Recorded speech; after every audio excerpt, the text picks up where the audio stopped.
Whatever happened to predictability? The milkman, the paper boy, evening TV. You miss your old familiar friends, but waiting just around the bend.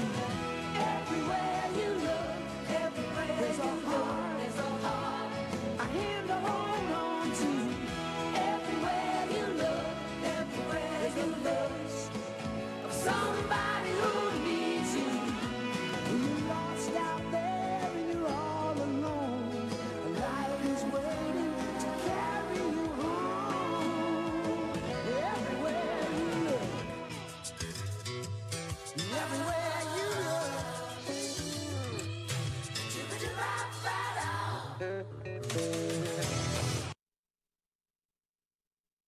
The video player. Well, you didn't give him a lot of time. Yeah. Hey everybody, welcome to Film Welcome, Juice. welcome, welcome. What's going on? We're very happy to be here. I'm Andrew And Canada, I'm Joe Dorado. and we've got some movies to talk about today. Oh, this is probably the best week we've had so far, movie-wise. Yeah. Like, I was Just really... across the board. Yeah, I was just really excited for this lineup. I've been waiting to see both of these movies for a long time. No doubt. So I'm really excited we're finally able to see them and talk about them. And then there's a great one next week, too. Yep. What's the first one on the list, Joe? First one on the list is Venom. So this movie is about a reporter, Eddie Brock, who investigates this company, and basically the company, his life is ruined because he tries to dig too deep into this shady corporation. And he ends up trying to look more into the corporation, and he gets infected by this symbiote that was brought from an alien asteroid. And he gets infected by the symbiote, and now the symbiote starts to talk to him. It's based off of the Venom comic and the Spider-Man villain, but it's not directly related to Spider-Man. But anyways, yeah, so he becomes basically an anti-hero, and that's really it. He has to beat the bad guys. Yep. Now this Comic book movie got a lot of bad Oh, reviews yeah. from critics. Critics and audiences have been pretty far divided on this one. Let me say this. I want to start with this. I love the character Venom. Yeah. I love the comic Same. books. When I was a kid, my uncle gave me like a bunch of his old comic books, and a lot of them were Venom comics, and they were like my favorite ones. And whenever I go to like a new comic store, or if there's like a convention or anything, that's always the first thing I look for, is like more of those Venom comics. Yeah. Because he really is. And I think they did I think the problem that a lot of critics, I assume, had with this movie, and that some people, is Spider-Man's not in it. Yeah. Which is not a spoiler. Everybody knows that. They said Spider-Man was not going to be in this movie. Because it's not directly related to the MCU. Right, this is not a at all. part of the MCU. This is completely separate, Sony doing their own thing. Yeah. And so the character Venom in the comics, his lore is so intensely connected to Spider-Man. Yeah. And I just want to say, for not having Spider-Man in this, I think that they did a pretty good job. Yeah. That being said, I still think that was like one of the biggest issues with this movie, though, is that Spider-Man. Which is tough, because obviously he is so much connected to this character, and they had to find a whole new way to bring him about. And I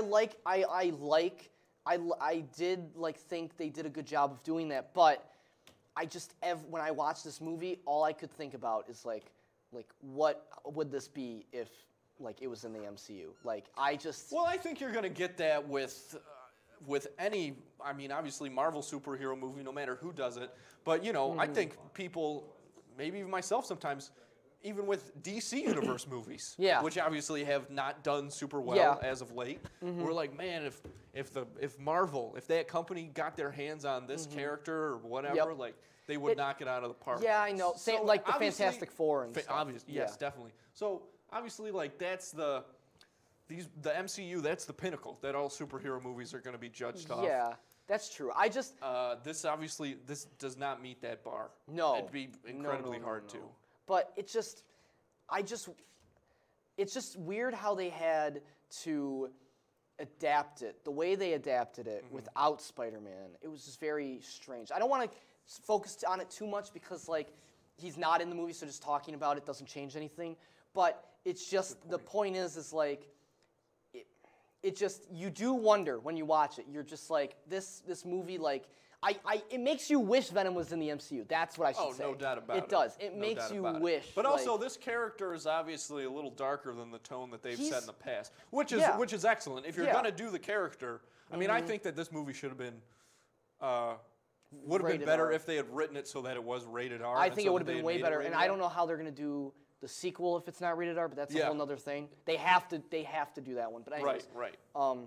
But either way, yeah, I think the rated R rating was another down point on this movie, because, or not being rated R was another down point, because the issue is Venom's a violent character. He bites people's heads off. He eats people. And he does that in this movie. Yeah, but it's all off screen. Exactly. It's all off can't screen. show that. And Axel slices people in half, but they like kind of just don't. The way they get around it is mostly really, you just like hear it. And it's like, you know what it reminds me of? It reminds me of Black Panther, when it reminds there me are of people, the old Wolverine movies before. Or that, Logan. yeah, same. Like that's another thing I kept thinking is like, if this movie had the violence that Logan had, it would have like. It would have been truer to the character, yes, exactly. first of all. Yeah, and it would have made it it would have just made it more, probably more entertaining. I'd say it make it more like real, like the comics. Yeah. That's another thing I had an issue with was I think Eddie Brock's character in this movie was a little. I didn't care for him because when I think of Eddie Brock, I think of like the comic book Eddie Brock. Yep. But like this wasn't really comic book Eddie Brock. He was more of a. He was like a nerd. He was more of like a sympathetic character. He was a weirder dude. And like in the was comics, very weird. He loses his job as a reporter. Yeah. Not for what he does in this movie, going after someone in power, yeah. but for doing a bad job and not being very ethical. Yeah. Right. So it's a but little you know different. what? When especially when you don't have Spider-Man. to go against For the again Daily when you Bugle, don't have to go against Spider-Man, to compare him to, and they have to make him the better guy. Exactly. Yeah. You can't have your main character be like for lack of a better term, like kind of like a musclehead like douchebag. Yeah, right? exactly. But that's So I was a little surprised by that. But I liked what Tom Hardy did with it. I think if they, he obviously phenomenal actor. Yeah. Definitely right choice in this scenario. It was pretty crazy that they got him, honestly. I was very surprised. I think he was just, I think he really understood the, I guess it's cliche to say, but the Jekyll and Hyde of the whole scenario. I think he really, really did a great job with that in this movie. I've been ragging on this movie a bit too much. Like, I do have issues with it, but honestly, I really did enjoy it. I was very pleasantly surprised by this movie. So was I. I was obviously super worried. Yeah. I went into it, and the first act's a little slow. Basically, like, any part without Venom is slow. Yeah, very true. I definitely wish they had gotten to him quicker. So the first act is real slow, but right when they get to Venom, it's amazing. Like, Venom steals the show in every scene. Oh, no doubt about it. And there are funny parts of this movie. Oh, it's comical. And you know what? You were using this word a lot when we were talking. It's fun. Yeah, it's really a fun movie. It really is. That's all it is. And I would watch it again. It's not great. No, it's not great. It has a lot of issues. But I didn't like Eddie's voice. Like, I think Tom Hardy's U.S. accent was a little weird. I didn't care for it. I thought it was funny. The audio in this movie had some splicing issues. I also think that the CG I wasn't thought it was great. Okay. Well, I thought exactly. it was better than Predator. Obviously. But just because I think it's difficult because he's kind of like the symbiote. The way it moves is kind of like water I thought that was great. I loved every it was cool, symbiote but I think it CGI. Looked okay. I don't think it looked spectacular. Man, I thought it looked awesome. I was like, that looks so sick. It looked good, but I don't know. Like when he becomes Venom too, like that is always sick. That's okay. But that really one more thing I just want to hit on is another issue I had with it was just these movies every time a Sony movie makes a trailer like this for a superhero movie, they did it in the Amazing Spider-Man movies too. They always show the ending shot in the trailer. Every single time. It is the worst. I hate it. It's my biggest pet peeve with Sony is they did it in The Amazing Spider-Man 2. They did it in the first one. They always show the last shot of the movie in the trailer. Good remark. I don't so know why that bothers you, but I think it's good. Let's just get to the ratings. Yeah. Joe. So Lay it anyway, on me. I'm gonna give it a 6.5. I thought it was an enjoyable time. I would recommend seeing it, but don't expect like to be blown away. It's a fun time. Yeah. Just don't expect much. I'm gonna give it a 7, which I feel like might be high, but you know what? I'm biased. Like I love this character, and it was fun. I was deciding between that or a 7. I thought they were both good. Yeah. All right, excellent. We're gonna be back after a break. We're gonna be talking about A Star Is Born. You don't want to miss it. Most party fouls are pretty dumb. But if you decide to drink and drive underage, you could lose your license and your freedom. Underage drinking and driving, the ultimate party foul. You've messed up your son's haircut. Do you try to fix it? Work with what you've got? Or show solidarity? Thank you, babe. You don't have to be perfect to be a perfect parent. Thousands of teens in foster care will love you just the same. This year, patriotism shouldn't just be about pride of country. It should be about love. Remember that to love America is to love all Americans. Because love has no labels. Había un niño que era muy sensible a luces y sonidos.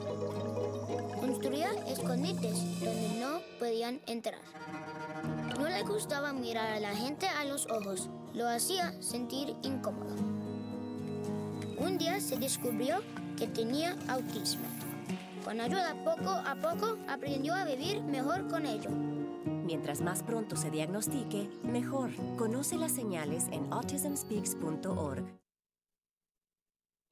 Your son wants to get a cat, but you're allergic. Do you A, prepare yourself,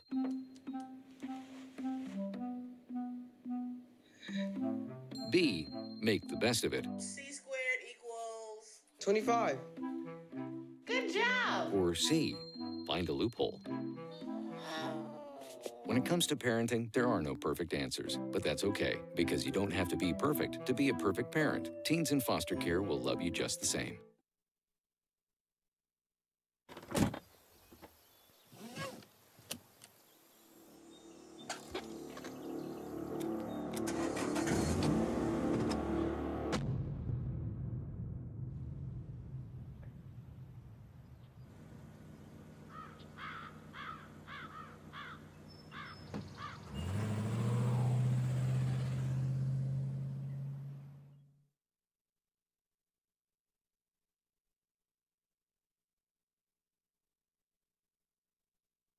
We cannot be bystanders. We can stop to make sure someone is okay. We can warn someone when their drink isn't safe.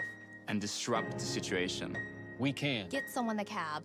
Or walk them home safely. We can make campuses safer for our friends. Our roommates. Our classmates. Our fellow human beings. We cannot be bystanders. We can. Intervene. It's on us. All of us. Learn how and take the pledge at itsonus.org.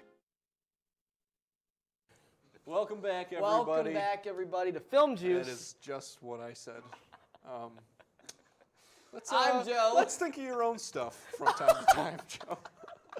I'm Andrew Canada. Next movie we're going to be talking about is one that we were both very excited before. This is Bradley Cooper's directorial debut. Yeah. He also co-wrote the movie. Very impressive. A Star Is Born. So in this movie, Lady Gaga plays this young woman who wants to become a singer. Bradley Cooper plays a very famous musician, and he sort of discovers her and kind of starts off her career. They end up having a relationship, and you know, things kind of spiral out of control and whatnot. And Lady Gaga has to deal with staying herself in this music industry, and Bradley Cooper has his own personal demons. So It's really an excellent movie. Now, my thing when the trailers were coming out for this movie, I thought that this was going to be like an All About Eve or like in The Artist situation, right? Okay. Where you have this star who discovers a talented younger performer, and then that person starts to takes their spot. And the star sort of becomes down on his luck. Okay. That really did not happen in this movie. Yeah, and I didn't think that personally. That's what I thought was going to happen. When watching the trailers, but I can see that. No, yeah, I can see that for We should also say, just real quick before we get into it, this movie is based on a book. And it also it's been done a few has times. been done several times. Differently, of course. Which is interesting. The two most notable times were 1954, in which Judy Garland played the Lady Gaga-esque role, not like the same exact character or anything. And then in the 70s, Barbra Streisand in 76. And this version's most like the 70s one. The 50s one is pretty different, other than like the concept. It's just pretty the different. dynamic between the two main characters. So, but it follows that one, but it still has a lot of differences. Like they still wrote oh yeah, I mean, it's its own movie. Yeah, completely. and which is really interesting that they literally they just take this already done material and they just make it something And I think new. it works so well it's really because cool. It's just a formula. The They're just previous reusing. ones aren't super popular. No, yeah, I'd never heard of it until I thought originally this was an original screenplay. Sure. And that's why I was way more blown away when I thought it was an original screenplay. Like I was like, Bradley Cooper wrote this for his first movie? What? Yes. Yeah. So him and Eli Roth. And, Will Fetters. But this movie blew me away. It surprised me so much. I thought it was gonna be a good movie, but I had no idea how much this movie was gonna impact me. Like how much I was actually going to really love and resonate this movie. Joe's life. He's a completely different I person think this is the kind of movie. I really think this is the kind of movie that can leave an impression on someone or even change someone here's to why, a certain degree. Here's why I have to agree with that. Because from the beginning of this movie, from the second scene, I was all in. Yeah. I was all in. Yeah. And I was enjoying myself so much. This really rejuvenated my passion for watching and talking about these movies. Yeah, because it was so really good, cool, man. And it's really crazy because the way I guess we'll start with how it's shot. It's shot amazing. Everything shot in this movie. Did you know that DP Matthew? I don't know how you say his last name. Lebitqua or something. Same cinematographer on this and Venom. Really? Yep. Would not have been able to tell that. But he's good. Yeah, obviously. obviously. Do a lot of different stuff. But this, the way this movie is shot, dynamically and with the lighting, everything is purposeful. Everything is which there for all a reason. movies should be. Yeah. All movies should be like that. And it's crazy because these concerts are shot. It's probably the coolest shot parts of the movie are the concerts, and the way they're shot is. They are shot like you're actually there, and it's like a real natural concert. You're just standing in. It's like you're on stage with these people. And what's so cool is that it just feels completely natural, and it doesn't feel. It feels real. And that is all I can say. It feels so authentic and real, and it's it doesn't. It's hard to explain, but there's a lot of shaky cam in those scenarios. Yeah. But it's very purposeful shaky cam. They're not just randomly moving the camera around and the editor's picking the shots that work best. These were all planned movements, and I think that's super great how they did it. Really, it was. I was so blown away. Yeah. Just one more thing about the concerts. Okay. The sound design with the concerts also was amazing because it makes you feel like you're actually in the concert. It had to happen. This movie wouldn't have worked as well if they had just phoned it in on. They blow the sound out during the concert specifically because that's what it feels like when you're at a concert. I thought it was amazing. Yep. I want to talk about Lady Gaga. Yes. I was I knew when the trailer came out, I was like, this is going to be huge for her, and she was phenomenal. I feel she did such a terrific job, and I'm sitting there and I'm thinking to myself, this has to be very personal for her, this character, because she went through a lot of the same things that her character went through, right? You know, being one thing and then having influenced by these record producers in the studio and things like that to sort of do something else. Like, she was perfect. Yeah. Perfect to play this character. And Bradley Cooper also did a great job. No doubt about it. Him and Lady Gaga's chemistry was amazing. It was so good. I agree. I was like blown away by how well they worked together, and really, like, it was very believable. And yeah, no doubt that's about just, it. And kudos to him for directing yeah, throughout the movie. Yeah, I mean, I don't know how he did it. The composition of the shots. Exactly. You know, you talked a lot about moving with camera, but composition of a lot of the shots. That's what I'm saying. Just really gorgeous. Yes. Just really, it was just and nice there's so to much see. visual storytelling in this movie too, and I thought it was awesome. Just what every movie should have. And a lot of it was very subtle as well, which I thought was amazing. Which is key. It was like, I feel like this is a movie, the more you watch it, the more you like will pick up, like you'll see things you didn't see before. Yeah, I think that's awesome. I agree. I think that's really awesome. Because there are definitely things that are in the background of scenes or whatever that will foreshadow what happens. And it's, and I just want to point out really quick, I didn't expect this movie to do this, but one of the reasons, it's really interesting, this movie follows a Greek tragedy structure. Yep. And I think that's very interesting. Yeah. Because not many movies do that, especially anymore, especially No, not not a now. modern movie. Like, a lot of movies follow the Aristotle structure because that's just the normal structure. Like, it's just the normal structure now. Yeah. Like, it's not the Aristotle structure, you know what I mean? Right, that's just how the stories are told. But it's specifically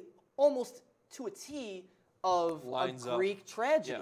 And it's heartbreaking, it's amazing. It's you laugh, you cry, it's everything. It is everything. I mean, you're right though. You really do. I can't express how much this movie I think moves someone. Like, I think I think so. I really think it moves. Like, here's what I'm gonna say.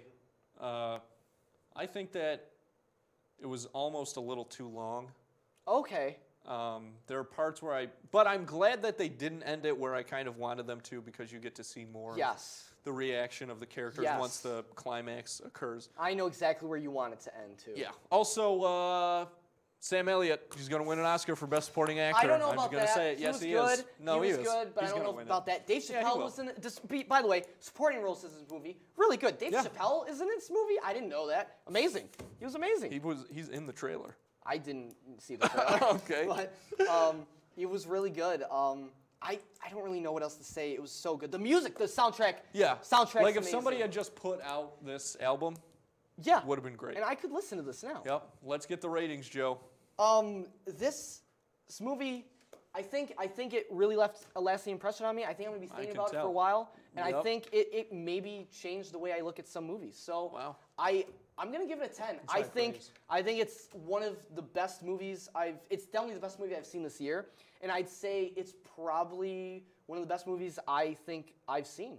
Wow. So that's big stuff. 9.5. That's what I'm gonna That's still a high score. Yeah, and that's the right score. You're deciding. You shut up. No, but I mean, I can see people rewatching this movie for years to come. Yeah. No doubt about it. All right, everybody, we are going to be right back to talk about our throwback this week. So we will see you in a couple minutes. Stay tuned. Most party fouls are pretty dumb. But if you decide to drink and drive underage, you could lose your license and your freedom. Underage drinking and driving, the ultimate party foul. You've messed up your son's haircut. Do you try to fix it? Work with what you've got? Or show solidarity? Thank you, babe. You don't have to be perfect to be a perfect parent. Thousands of teens in foster care will love you just the same. This year, patriotism shouldn't just be about pride of country. It should be about love. Remember that to love America is to love all Americans. Because love has no labels. Había un niño que era muy sensible a luces y sonidos. Construía escondites donde no podían entrar. No le gustaba mirar a la gente a los ojos. Lo hacía sentir incómodo. Un día se descubrió que tenía autismo. Con ayuda poco a poco aprendió a vivir mejor con ello. Mientras más pronto se diagnostique, mejor. Conoce las señales en autismspeaks.org. Your son wants to get a cat, but you're allergic. Do you A, prepare yourself,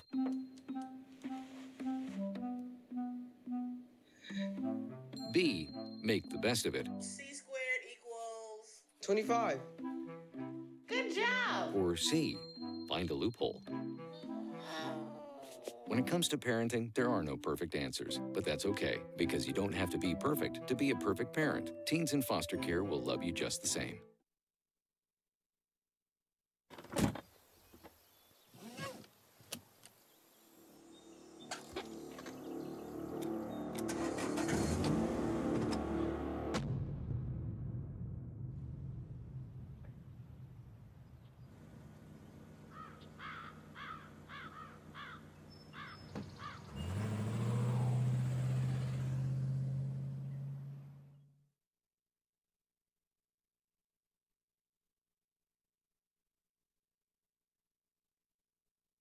We cannot be bystanders. We can stop to make sure someone is okay. We can warn someone when their drink isn't safe. And disrupt the situation. We can. Get someone the cab. Or walk them home safely. We can make campuses safer for our friends. Our roommates. Our classmates, our fellow human beings. We cannot be bystanders. We can. Intervene. It's on us. All of us. Learn how and take the pledge at itsonus.org. Welcome back to Film Juice, everybody. Here we are back at Film Juice. I'm Joe Dorado. And I am Andrew Cannon. We're going to be talking about such a great movie. It really is. This movie is really, really great. No Country for Old Men. I saw it very recently. Really? Yeah, well, like, I saw it for the first time over summer, I believe. I see it every time I close my eyes. The movie is directed and written, of course, by the Coen brothers, and you know they're going to do a great job. They always do. What I love is, you know, about their movies is they're not afraid to do things unconventionally. No. This movie is no exception. It's so unconventional. In this film, Josh Brolin finds some money, and it's not his. No, not at all. So a lot of people are trying to get this back from him. It's hard to explain this movie, I'd say. Well, I just did it. So. No. And one of the most prominent people looking for this money is none other than Javier Bardem, who plays one of the best characters in contemporary cinema. One of the best antagonists ever, easily. No doubt about it. Easily. I mean, we can just start by talking about him. Yeah, he's definitely the best part about this movie. Oh yeah, no doubt about it. He's my favorite part of the movie. Every scene he's in, he takes control of it. By the way he speaks, his mannerisms, just his gazeless like stare. I don't know how to say it. Like, no, you got there's it. nothing behind his eyes. Yeah. You know what I mean? Yeah. He's just there. He's not there. And right from the get-go, this movie pulls you in. Oh, One of my favorite parts about this movie is that, and you know, the Coen brothers, like I said, they're not afraid to play with silence, and I think it doesn't show not at all. At all more so than in this movie. Because I think right from the beginning, it really makes you pay attention. Yep. And these wide shots are, in some ways, reminiscent of this movie right behind me, Lawrence of Arabia, which has like my favorite landscaping shots of any movie, from DP Freddie Young, which is insanely tough to beat. And they do such a phenomenal job. I also love, lighting, of course, is great, but also if they want something to be lit a certain way, they will have the actors do an action or something will happen that will allow for the lighting to make sense. Yes. So it doesn't look necessarily unnatural. Yeah, they make it supernatural in this movie. Like, everything in this movie, it feels like very, I said this last time, but it feels very like, it feels like you're really there with the characters, especially in the action scenes. Yeah. The one in particular I'm thinking of with Josh Brolin and, you said his name. Javier Bardem? Yes, Javier Bardem, sorry. Oh, that's not in your notes? I'm kidding. Anyways, so the action scene with them in particular. Yeah. I think that how that's shot is super, like, you're right there. Like, it's like insane, like how close you are and how intense that whole sequence is. But a lot of the sequences in this movie, it's super visual. There's hardly any dialogue in this movie. Like you said, I love. playing with I silence. Absolutely love. There's hardly any dialogue in this movie. It's almost you all don't visual. dialogue. And I think in this movie, especially Javier Bardem's dialogue, amazing. And obviously well performed. Yeah. Dialogue can ruin movies. Oh, yeah. And this, for sure. They tell it visually. That's the way it should be done. When there is dialogue in this movie, it's phenomenal. Yeah. Just the like scene in the beginning with the coin toss, the first coin toss. Let me ask you a question, Joe. What's the most you ever lost on a coin toss? Best scene in the movie. I mean, this movie is like a clinic. That is like, one of the best You gotta scenes. watch it. Absolutely. That's one of the best scenes, like, in any movie, probably. Like, that's a good scene. You know, because that scene is almost It like sets an up entire everything. story in itself. Oh, yeah. That scene could be a short film. Yeah, absolutely. Yeah. You can just rewatch it Easily. over and over again. It's so well done. We've been talking about him a lot. Why can't I think of his name? What's his name? Again, Javier Bardem? No. Which one? Josh Brolin? No. Tommy Lee Guy Jones? Tommy Lee Jones. I haven't Okay, talked about him lay yet. down. Tommy Lee Jones. He's the old man. Yeah. He's the one who the country is not for. Yeah. His whole thing, I really like how this movie follows his story as well. I like how this movie is shaped where it goes against conventions, like you said, where are we okay to spoil this movie at all? It came out 11 years ago, so. Okay. Well, this movie, the main protagonist in this movie dies. Yeah.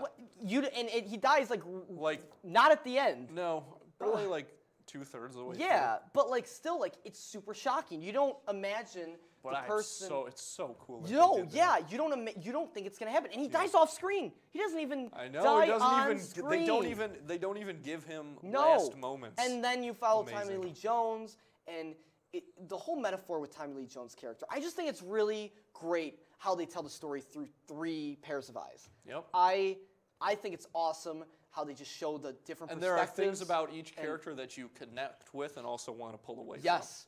from. And the more I watch this movie, I've seen it a few times. The first time I watched it, I didn't love it. Then the more I watched it, the more I loved it because the more I got from it. You and watch this movie, especially a the million end. times. But it was the end that always like The made end me. is my favorite part Yeah. because it's so open-ended. Yeah. And we argue about this sometimes, depending on. Well, I think it's a good end. I think it's a really good end. Especially now that I like realize like what it literally is saying what the entire movie is about is this whole movie the whole movie is showing that like there's just sometimes there's like the world's a terrible place and like you just can't do anything about it and like he's like literally like it's too old, like I'm too old for this, like I can't do this anymore. That's what it's like. Really, that's true. To sum it up, I would say that this movie really shows less can be more. Yeah. Can't agree with you more. Yep. That being said, I don't know what else to say. Let's do some ratings. I'm gonna give this movie a 9.5. Just because I don't know. It's a good score. I just think it's 9.5. I don't know. It's just not a 10 for me. I don't know why. It's a 10 for me. Yeah. I think that this movie, there's so much to learn from this movie. Yeah. From a filmmaking standpoint. So if you haven't watched it, it's absolutely worth a watch. I mean, it's compelling from every angle. It really is. It's well, amazing. That's going to be it for us. Another episode of Film Juice. We hope you enjoyed it. We got a great lineup next week. We have First Man, Halloween. New Halloween movie. I really hope that I think it'll be good. I have good hopes. We're going to see. We are high going to see. hopes. I'm excited. Well, thanks for watching, everybody, Thank you so and we much. will see you next time at the movies.